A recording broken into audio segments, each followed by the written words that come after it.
The Witch Queen. Gouging light.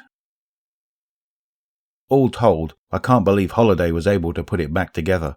Not a lot left after a small-scale nuclear blast.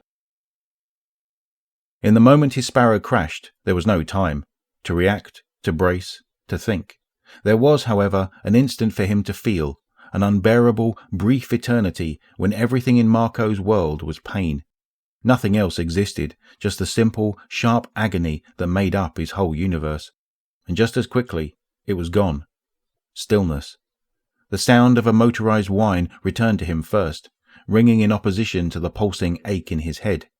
Slowly, his eyes adjusted, and he glimpsed the unbearable brightness of the Martian sun. Slowly, and all too quickly, pain returned to smother all else.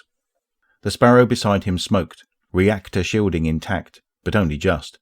He eyed the long gouge in the ground where the bike had bottomed out and scraped its way across the ruddy landscape, where it had rolled over his. He looked down at what was still attached of the leg, broken, twisted, meat. Bile caught in his throat, and he choked it down before realizing the mangled limb was the only corner of his flesh free from pain. The sun royals, white beyond white plumes lick worlds. Hope births agony, births stillness. Strained electro-mariachi music still spluttered through the sparrow's speakers. Marco struggled to inhale, and a flutter in his chest hinted at a punctured lung. Punctured.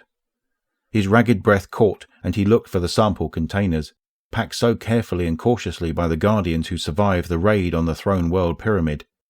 His gaze fell on container 6010, lying cracked against a spar of basalt.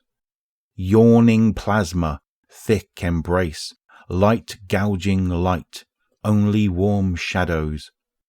Black veins snaked through the red dust, through the wreckage. Hand-delivered glory strips pain from those too weak to savour. They wound through the soil and, where flesh met dirt, had already traced into his twisted limb. The sparrow's carriage throbbed like a heart, and Marco could feel the hymnal rhythm in his leg. Worlds burn free, sweet, still ash. Visions crowded his mind, spilling into his mouth and lungs, threatening to drown him in bliss.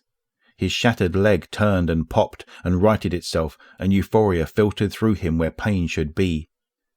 Deep, still, safe embrace. He dragged his sidearm from its holster, gasping as he took careful aim at the cracked reactor shielding. So soft and still. His mind tore free, and in an unbearable brief eternity, he gulped one final breath. Lie still. What remained of Marco squeezed the trigger.